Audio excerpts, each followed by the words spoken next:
What's going on, guys? This is Aaron Clark, the Philly Credit Mechanic, and we're going to go over why I hate flipping houses.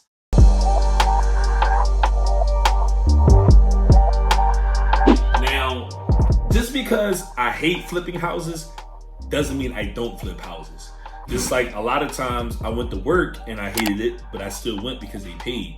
So just really quick, if you're trying to decide whether flipping is for you or whether you want to buy and hold and be a landlord instead, these are the things you want to factor in when you're doing the flip.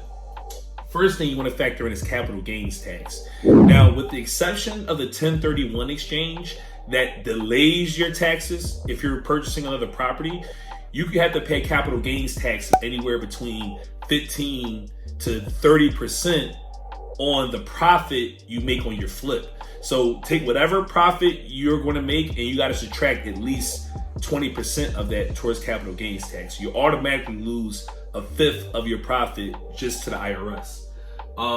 Also, it's short term, meaning that once you get that one check, you're never going to get a check again. Versus when you're buying and holding, that's residual income for the rest of your life. So that's another thing you want to ask yourself. Are you a long-term player or a short-term player? Next thing is transactional.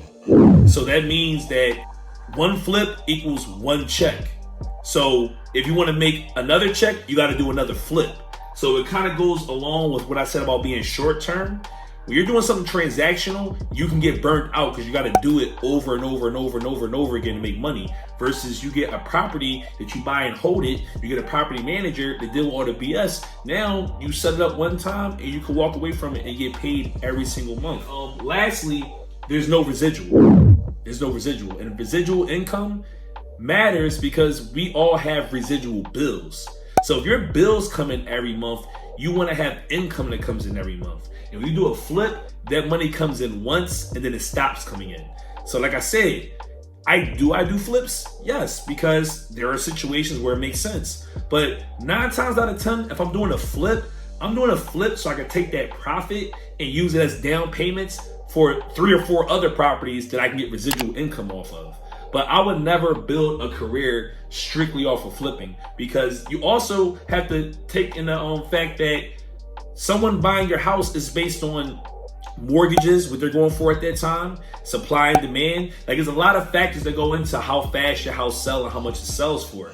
So during a time like this with COVID, we don't know where it's going to go in the flipping market. But one thing I will say is that people will always need somewhere to live and the government was going to keep issuing the stimulus checks. So no matter what, I will always get paid. And we're not even talking about with Section 8, because with Section 8, the government pays you every first and the third, whether the tenant pays you or not. So these are just things to keep in mind if you're trying to decide if flipping is for you or being a landlord is for you. Now, in the next video, I'm going to go over the pros and cons of being a landlord because this is BS with that too. Make sure you turn on your post notifications so you don't miss the next video, and make sure you hop on my lives because that's when I really get down and dirty into the details.